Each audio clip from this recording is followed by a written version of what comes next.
اور ناظرین، وانا میں جو کیڈٹ فیسلٹی ہے اس کو دہشت گردوں کی جانب سے گزشتہ رات سے ہی نشانہ بنایا جانا اور آج پھر اسلام آباد کچہری کا واقعہ ہمیں کیا بتا رہا ہے؟ اس وقت ہمارے پاس تازہ ترین اپڈیٹس اس حوالے سے کیا ہیں؟ محمد عمران صاحب، نمائندہ خصوصی ABN نیوز، اس وقت ہمیں جوائن کریں اسٹوڈیو میں۔ عمران صاحب السلام علیکم، بہت شکریہ۔ عمران صاحب، یہ گزشتہ رات سے جو کچھ ہمیں نظر آ رہا ہے، ابھی بھی کلیئرنس آپریشن وہاں پر جاری ہے، what do we know so far ابھی وانا کیڈٹ فیسلٹی پر جو حملہ؟ دیکھیں ابھی تک تو جو وہاں پہ 600 پلس جو 50 پلس لوگ تھے وہاں پہ کیڈٹ سے، باقی دوسروں کا جو سٹاف تھا وہ سارا ان کو بھی وہاں سے ریسکیو کر لیا ہے، بحفاظت جو ہے وہاں سے نکالا گیا ہے۔ اور جو 2 خوارج تھے جنہوں نے اٹیک کیا اس کے گیٹ کے اوپر آ کے، ان کو اسی وقت نیوٹرلائز کیا گیا۔ باقی 3 جو ہیں وہ ایک کمپاؤنڈ کے اندر جو ہیں وہ موجود ہیں، 3 خوارج، تو ان کی کلیئرنس کے لیے جو ہے وہ اس وقت آپریشن کنٹینیو ہے۔ ہوپ فلی جو ہے وہ جلد اس آپریشن کو بھی وہ مکمل کر لیں گے۔ تو اوورآل اس کو اگر آپ یہ کہیں کہ کوئی جس طرح APS پشاور میں ہوا تھا اس کو اوائڈ کیا گیا، بڑی سوئفٹ کاروائی کی گئی، بڑی ٹیکنیکلی بڑا ٹائم لگا ایویکویٹ کرنے کے لیے، لیکن ایک ویل تھاٹ اسٹریٹجی کے تحت جو ہے سیکورٹی فورسز نے ان کو وہاں سے باہر نکالا ہے۔ یہ اب تک کی اپڈیٹ ہے۔ جو 3 خوارج ہیں جن کے بارے میں واضح طور پر آگے جو کمیونیکیشن تھی وہ افغانستان سے لے رہے تھے، اور ان کے ہینڈلرز بھی آبویسلی بات ہے وہ اس وقت وہاں پہ افغانستان کے اندر موجود ہیں۔ تو یہ ظاہر ہے وہ سارا جو اس وقت جو پاکستان کی ڈیمانڈ ہے، جس کے اوپر استنبول ڈائلاگز اور وہ سارا کچھ ہو رہا ہے، کہ بنیادی طور پر وہیں سے آپریٹ ہو رہے ہیں۔ اور ہمیں بھی پتا تھا کہ اس قسم کی کوئی نہ کوئی کارروائی ان کی جانب سے کی جا سکتی ہے۔ دیکھیں، ایک اس میں بڑی اہم بات یہ ہے کہ جب پاکستان نے وہاں پہ ان کے ٹھکانوں کو اٹیک کیا، ان کے اوپر بومنگ کی اور ان کو جب نشانہ بنایا اور ایک ٹف ٹائم دیا، خصوصی طور پہ جو بارڈر کے اوپر پاکستان نے رسپانس دیا تھا جب افغانستان کی جانب سے بلا اشتعال فائرنگ ہوئی اور ان کی پوسٹوں کو تباہ کیا، ان کی دیگر جو ملٹری ایکوپمنٹ تھا اس کو تباہ کیا، تو اس کے بعد ان سے یہ بات آ رہی تھی سامنے کہ جی وہ بدلہ لیں گے، اسلام آباد میں کریں گے، یہ کریں گے، وہ کریں گے۔ اس حوالے سے ان کی طرف سے یہ باتیں آئی تھیں۔ تو آج آپ دیکھ رہی ہیں کہ وہ اسلام آباد کے اندر بھی ایک سوسائڈ اٹیک جو ہے وہ اس حوالے سے ہوا ہے کچہری کے پاس۔ رائٹ۔ اور عمران صاحب، چونکہ جو ادارے کی جانب سے بھی پریس بریفنگز ہوتی ہیں، اس میں متعدد دفعہ یہ بات دہرائی گئی ہے کہ جو نیشنل ایکشن پلان ہے، جس کے بعد ہم نے دیکھا کہ 2014 سے آن ورڈ 2022 تک ریلیٹیولی ایک بہت ہی پرسکون ایک پیریڈ اس کو قرار دیا جائے تو وہ غلط نہ ہوگا، اور 2022 کے آن ورڈ جس طرح سے ہمیں ان واقعات میں ایک اسکیلیشن نظر آ رہی ہے، یہ ہمیں کیا بتا رہا ہے اور کتنی اشد ضرورت ہے کہ پولیٹیکل جو گورنمنٹس ہیں وہ اس وقت ایک سیم پیج پہ آ کے وہ جو یونٹی ایک 2014 میں دکھائی گئی تھی سانحہ APS کے بعد، وہ کس حد تک اس وقت ضروری ہے؟ دیکھیں، اس وقت اس کی بہت ضروری ہے۔ اگر آپ اس کی پوری تھوڑا سا اس کو ہسٹوریکلی دیکھیں، 2019 میں جب ہم نے سوئفٹ ریٹارڈ آپریشن کیا ان کے اگینسٹ، اس سے پہلے تو کافی سارے فالس فلیگ آپریشن ان کی طرف سے ہوتے رہے، جس کا ہم جواب دیتے رہے۔ 2019 سوئفٹ ریٹارڈ پہلا آپریشن تھا جس میں ہم نے بڑا سالڈ انداز سے ان کو جواب دیا انڈینز کو۔ اس کے بعد ایک جو ان کی جو اسٹریٹجی ہے پوری، جس میں یہ کہ بنیادی طور پہ وہ اسٹریٹجی ہے ٹو بلیڈ پاکستان۔ اب وہ بلیڈ کیسے کرنا ہے، وہ اس کا طریقہ کار یہ ہے کہ ایک طرف وہ BLA اور ان کو وہ کور دیں گے، ان کو سپورٹ کریں گے، اور اس کے حوالے سے ڈوزیز بھی ہم نے دیے، اور دوسری طرف ان کو آپ وہ بات کر رہے ہیں۔ تو وہ ساری چیزیں جو ہے نا وہ اس حوالے سے بڑی سامنے نظر آ رہی ہیں کہ ایک ویل تھاٹ اسٹریٹجی ہے انڈینز کی۔ اگر آپ اس کی پوری کیبنٹ کو بھی دیکھیں، اجیت دوول ہے، امت شاہ ہے، نریندر مودی ہے، جس کو آپ سیفرون ٹیررزم کا نام دے سکتے ہیں، جس کو آپ چانکیا پالیسی دے سکتے ہیں کہ آپ پاکستان کو بلیڈ کریں اس حوالے سے۔ اینڈ عمران صاحب، جس طرح آج وزیر دفاع خواجہ آصف صاحب اپنے ٹویٹ میں اس خودکش حملے کو جو کہ اسلام آباد کچہری کا وہ حوالہ دے رہے تھے، وہ کہہ رہے ہیں کہ یہ ایک ویک اپ کال ہے اسلام آباد کے لیے۔ یہ ویک اپ کال واقعی میں یہ اب ویک اپ کال ہمیں محسوس ہو رہی ہے؟ دیکھیں، یہ میرا خیال خواجہ صاحب کو اب محسوس ہوئی ہوگی، ورنہ تو ہم نے آفٹر 9/11 ایک ہم نے سیریز آف ایونٹس دیکھے ہیں، 2007 2009 تو بہت زیادہ پیک پہ تھے، اور پھر اس کے بعد APS جیسا واقعہ۔ تو مسئلہ یہ ہے کہ خواجہ آصف صاحب کو یہ بھی سمجھنا چاہیے کہ جو لوگ جعفر ایکسپریس میں شہید ہوئے، جو لوگ کوئٹہ کے بازاروں میں شہید ہو رہے ہیں، جو لوگ بنو میں شہید ہو رہے ہیں یا بنو کے تھانوں پہ اٹیکس کے دوران شہید ہو رہے ہیں، جو لوگ لکی مروت میں شہید ہو رہے ہیں یا ڈیرہ اسماعیل خان میں ہیں، تو کیا وہ علاقے پاکستان کے نہیں ہیں؟ کیا وزیر دفاع کو اس وقت وہ ویک اپ کال نظر نہیں آ رہی اس کو اور ہاں تو پھر دوسرا یہ کہ پھر اگر آپ اس کو ویک اپ کال کہہ رہے ہیں تو پھر آپ کو خود اپنی پالیسی کے بارے میں سوچنا چاہیے. رائٹ. اور عمران صاحب آخر میں یہ بھی ضرور بتائیے گا کیونکہ آپ نے جس طرح سے مینشن کیا کہ جو 2 سے 3 دہشت گرد ابھی بھی جو محصور ہیں اس کمپاؤنڈ میں وانا کیڈٹ کالج کے, ان کے حوالے سے کلیئرنس آپریشن کب تک کنکلوڈ کیا جائے گا؟ اس حوالے سے ہمارے پاس کیا اپڈیٹس ہیں؟ دیکھیں وہاں پہ کلیئرنس آپریشن تو جاری ہے, تو اس میں اب وہ ظاہر ہے اس کے حوالے سے کہ جس کمپاؤنڈ کے اندر ہیں ان کے پاس کتنا اسلحہ ہے, وہ کب تک ایگزاسٹ ہوتا ہے, ان کے پاس باقی جو سہولتیں ہیں یا وہ ڈرائی فروٹ وغیرہ جو ماضی میں ہم دیکھتے رہے ہیں کہ ڈرائی فروٹ وغیرہ ساتھ لے کر آتے ہیں تاکہ وہ اپنی جو نیڈ ہے فوڈ کی وہ بھی پوری کرتے ہیں, تو اس حوالے سے اب اس کو ظاہر ہے ان کے اسلحے کو ایگزاسٹ کر کے تاکہ منیمم جو ہے وہ لائف لاسز رکھتے ہوئے جو ہے وہ ان کو کلیئر کیا جائے. تو اس حوالے اور عمران صاحب آخر میں یہ بھی ضرور بتائیں کہ جہاں پر ہم یہ دیکھ رہے ہیں کہ Khyber Pakhtunkhwa most affected, Balochistan most affected regions, اور اس کے ساتھ ساتھ ہی اب جو اسلام آباد تک یا ہارٹ آف دا کنٹری اب اگر اس کو قرار دیا جائے تو وہاں پر ان کا آنا کیا ہمیں بتا رہا ہے کہ یہ پورے پاکستان میں اسکیٹرڈ ہے؟ دیکھیں جب آپ اگر تھوڑا سا ماضی میں جائیں تو ہم دیکھتے ہیں کہ ایک جب آپریشن ضرب شروع ہوا تھا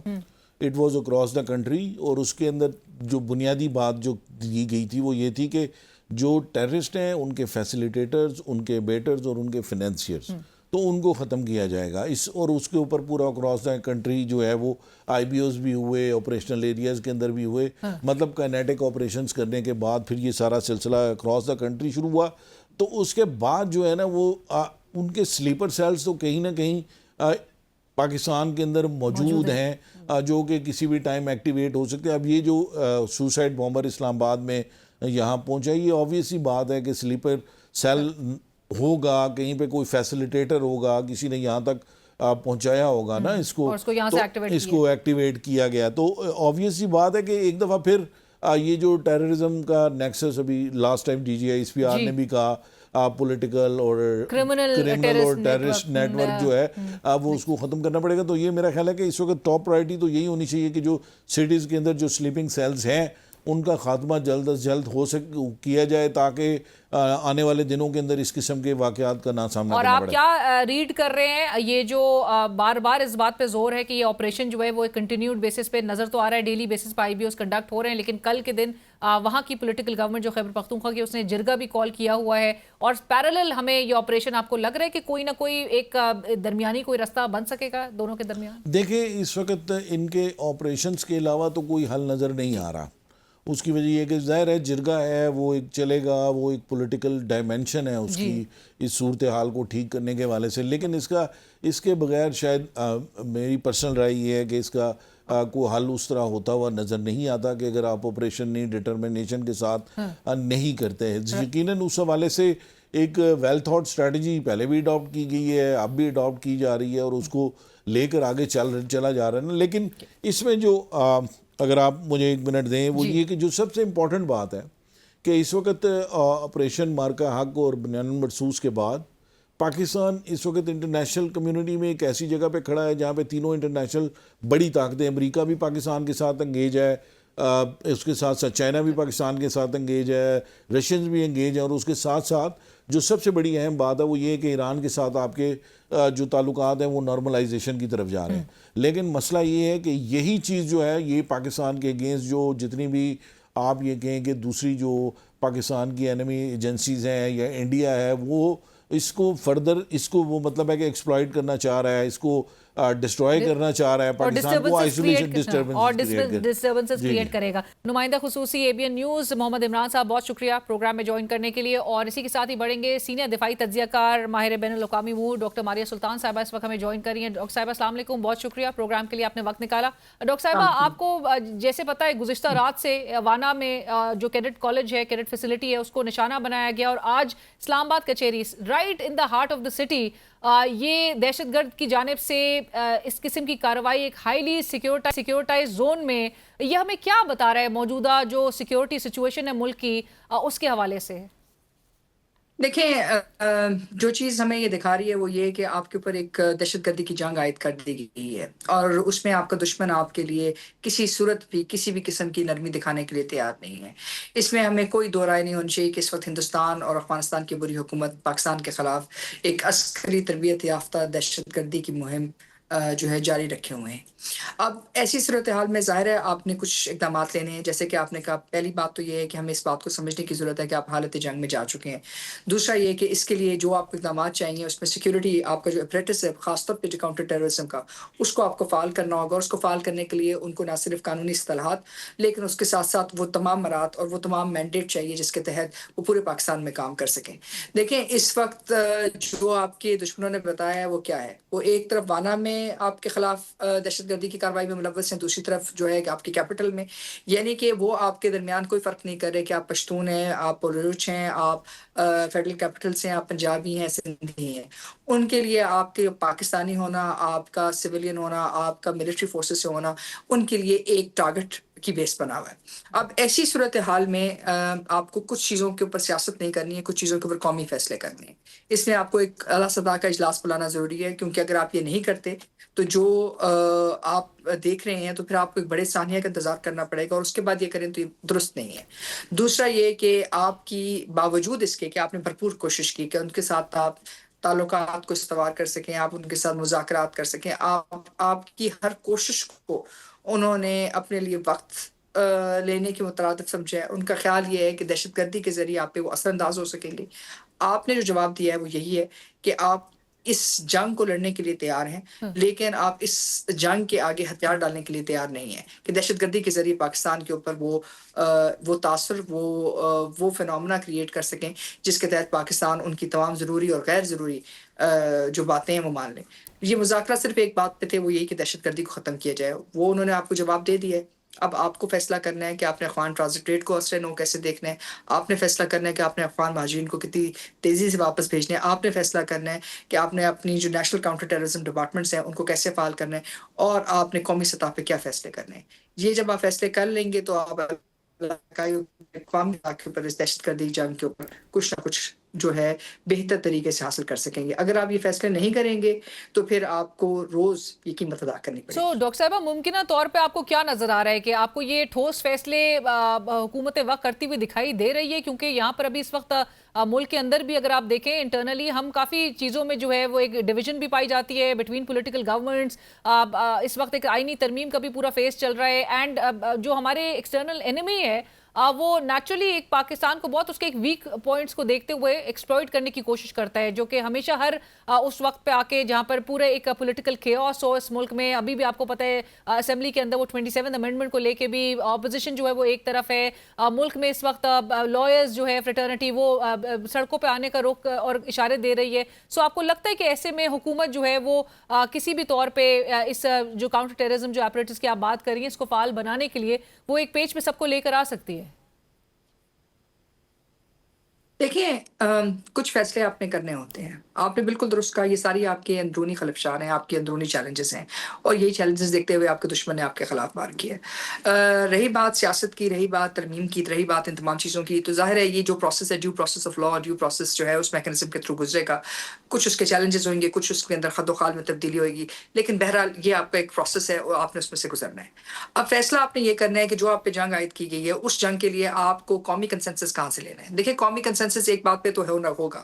چاہے پاکستان کی کوئی بھی سیاسی پارٹی ہو، پاکستان کا کوئی بھی حلقہ اثر ہو، وہ یہ کہ پاکستانیوں کی جان و مال کو آپ نے تحفظ دینا ہے۔ دوسرا یہ کہ آپ دہشت گردی کے آگے ہتھیار نہیں ڈالیں گے۔ اب اس کے لیے اگر آپ کے پاس ایک کانسٹیٹیوشنل میکنزمز کے ساتھ نہیں آپ کر سکتے ہیں، آپ کا جو ہے فرق زیادہ ہے، تو پھر آپ ایک ریفرینڈم تو ضرور کرا سکتے ہیں، آپ اعلیٰ سطح کا اجلاس بھی بلا سکتے ہیں، لیکن آپ کو اس کے اوپر سیریس فیصلے کرنے ہوں گے۔ اگر آپ یہ سیریس فیصلے نہیں کریں گے کہ آپ نے ہندوستان سے کیا حکمت عملی اختیار کرنی ہے، آپ یہ سیریس فیصلہ نہیں کریں گے کہ آپ نے افغانستان کے ساتھ کیا رویہ رکھنا ہے، اپنے افغان ٹرانزٹ ریٹ کو اگر ختم کرنا ہے جو اس وقت افغانستان کے حق میں ہے، تقریباً $75 بلین سالانہ جو فائدہ ہے وہ افغان حکومت کو ہوتا ہے، اور اس کے برعکس پاکستان کو جو ہے صرف $500 ملین کا فائدہ ہے، اور اس کے باوجود آپ جو ہے تقریباً 4 سے 5 ملین افغان ریفیوجیز کو پاکستان میں رکھے ہوئے ہیں، اور ان تمام چیزوں کے باوجود آپ کے اوپر جو ہے الزامات لگتے ہیں. تو اب ایسی صورتحال میں آپ نے کچھ فیصلے تو کرنے ہیں کہ آپ نے اپنے بارڈر کو کیسے مستحکم کرنا ہے. اب اگر آپ ایک نارمل طریقے سے نہیں کر سکتے ہیں تو آپ ایک ریفرینڈم کرا سکتے ہیں, آپ نیشنل کمانڈ اتھارٹی کا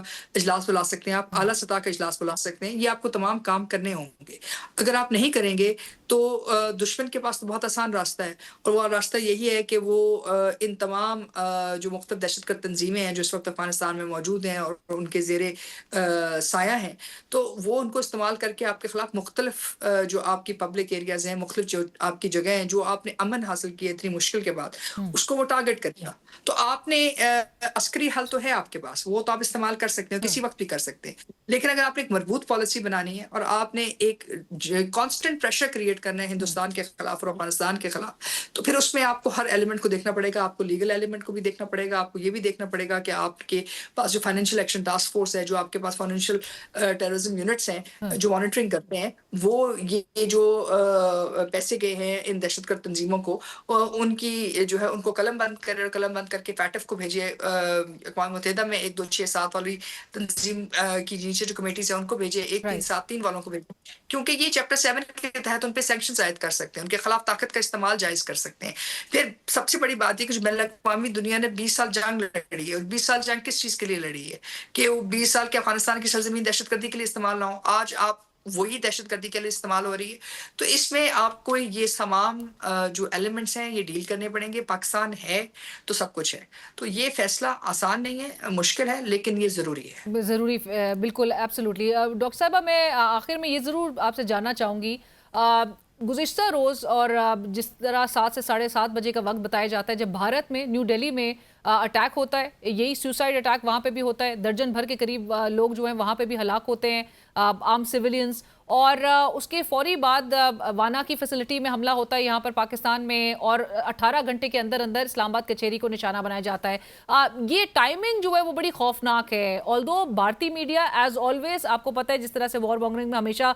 وہ نظر آتا ہے بہت آگے, وہ جیش مومنات نامی تنظیم پر جو ہے وہ اشارہ وہ کرتے ہوئے ان کی ساری جو توپوں کا رخ ہوتا ہے وہ obviously پاکستان کی طرف ہوتا ہے. لیکن جہاں پر ہم یہ انسیڈنٹس کو اس طرح سے سرفیس ہوتے ہوئے دیکھ رہے ہیں, آپ کو لگتا ہے کہ جو وہ رسک ہے وہ بہت زیادہ اسکیلیٹ کر جاتا ہے آف کراس بارڈر سسپیشن, اور یہ ایسے ایلیمنٹس بھی ہیں جو کہ جان بوجھ کے بھی اس قسم کی چیزیں ٹریگر کرنا چاہ رہے ہیں تاکہ دونوں ممالک ایک دوسرے کے اوپر جو ہے اس کو شک و شبہات کی نظر سے دیکھیں, اور پھر آپ کو پتہ ہے کہ اس کے بعد جو رسک جو ہے وہ مزید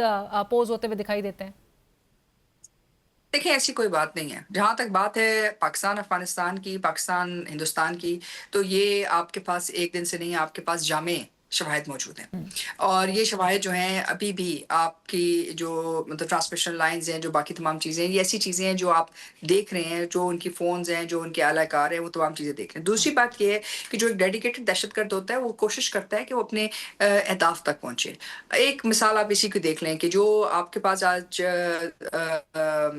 سپریم کورٹ کے پاس جو آپ کے پاس جوڈیشل آپ کی ایریا کو مطلب G11 کے اندر جو اٹیک کرنے کی انہوں نے کوشش کی ہے, جب آپ کا جوڈیشل کمپلیکس میں, تو جب وہ نہیں کر سکا, اپنے اندر نہیں جا سکا, تو اس نے کیا کیا, اس نے جو ہے نیئرسٹ پاسبل جو پولیس فورس تھی, لا انفورسمنٹ ایجنسی تھی, اس کی جو گاڑی تھی اس کو اٹیک کیا تاکہ کم از کم اس کو کوئی فائدہ ہوتا. اس کے برعکس جب آپ ہندوستان کے اندر دیکھتے ہیں تو ہندوستان کے اندر جو دہشت گرد ہیں وہ ایک سگنل کے اوپر جو ہے آپ جو ہے دیکھتے ہیں کہ وہ ختم ہو, ان کا بس اسٹیشن, لیکن وہ میٹرو اسٹیشن تک پہنچ نہیں سکے. دوسری بات یہ ہے کہ اس میٹرو اسٹیشن کے اندر بھی جو ان کے پاس RDX جو تمام چیزیں تھیں وہ نہیں تھی. دیکھیں, جو دہشت گرد ہوتے ہیں, دہشت گرد جو ہیں ایک خاص مائنڈ سیٹ کے ساتھ آتے ہیں, ان کی ایک خاص پریپریشن ہوتی ہے, ایک خاص ایلیمنٹ ہوتا ہے. اور شواہد جو ہیں وہ اس بات کو دکھا رہے ہیں, جہاں اجد دوول صاحب بڑے واضح طور پہ کہتے رہے ہیں افغان حکومت کو کہ ابھی وہ $1.2 بلین دیں گے افغانستان کی حکومت کو کہ وہ پاکستان کے ساتھ مل کر, ہندوستان کے ساتھ مل کر کام کرے پاکستان کے خلاف. اور اس میں انہوں نے کوئی بات چھپائی نہیں ہے. انہوں نے آپ کو ایک واضح ٹارگٹ کے طور کے اوپر دکھایا ہے. ان کی جو پالیسی ہے, جو ان کی عسکری حکمت عملی ہے, اس عسکری حکمت عملی کے اندر اس وقت انٹیلیجنس آپریشنز, اس وقت دہشت گردی کا استعمال ان کی عسکری حکمت عملی کا حصہ ہے. آپ کی عسکری حکمت عملی کا حصہ نہیں ہے. آپ نے اسٹرائکس کی ہیں, آپ نے اس کا جواب دیا, آپ نے ایک ذمہ دار ریاست کے طور کے اوپر اس کے اوپر بھی بات چیت کرنے کی کوشش کی ہے. افغان حکومت کو حتی الوسع کوشش کی کہ آپ ان سے بات چیت کر سکیں. آپ نے ہندوستان کو بھی جو ہے جو جس وقت آپ پورا دہلی کے اوپر آپ کے ڈرونز اڑ رہے تھے, آپ نے کیا کیا, آپ نے ان کی جو سروسز ہیں جو آپ کے سائبر اٹیکس نے کی، جو آپ نے 7 گھنٹے کے لیے ان کی انرجی سروسز کو اور ان کی تمام سروسز کو گرڈ کو لاک کیا، آپ نے اس کو فعال کر دیا تاکہ انسانی مطلب اس انسانی جذبے کے تحت کہ لوگ ہاسپٹلز میں یا باقی جگہوں کے اوپر افیکٹ نہ ہو. یہ آپ نے دوران جنگ بہت ایسے اس کے برعکس آپ کے دشمن نے کیا اور بڑے انسٹنسز ایسے ڈاکٹر صاحبہ موجود ہیں کہ جہاں پر دونوں فرق بہت واضح ہے. بالکل پاکستان کو اس وقت ہندوستان کی طرف سے دہشت گردی کا سامنا ہے، افغانستان کی طرف سے. پاکستان اس وقت دہشت گردی کو بطور ایک حربہ ہندوستان کے خلاف استعمال نہیں کر رہا. Right, thank you so much doctor صاحبہ، بہت شکریہ پروگرام میں جوائن کرنے کے لیے. ڈاکٹر ماریہ سلطان صاحبہ اس وقت سینئر دفاعی تجزیہ کار، اور جہاں پر بڑے انسٹنسز میں مینشن کر رہی تھی کہ ایون پہلگام واقعے کو بھی اگر آپ اٹھا کے دیکھ لیجئے تو پاکستان کے وزیر اعظم نے آگے بڑھ کے سب سے پہلے ان کو ایک یونیلیٹرل ہم انویسٹیگیشن نہیں کہتے تھے، ہم کہتے تھے ایک نیوٹرل انویسٹیگیشن کے لیے ہم نے حامی بھری، ہم نے آفر کیا، لیکن بھارت جو ہے اس سے پیچھے ہٹا. بھارت نے کبھی اس پہ حامی نہیں بھری. وہ کیا بتا رہا ہے؟ اور اس قسم کے واقعات میں جہاں پر پاکستان کے پاس تمام ایویڈنسز موجود ہیں، ہم ایویڈنسز کے بیسس پہ بات کرتے ہیں کہ پاکستان کو ڈی سٹیبلائز کرنے کے لیے بڑی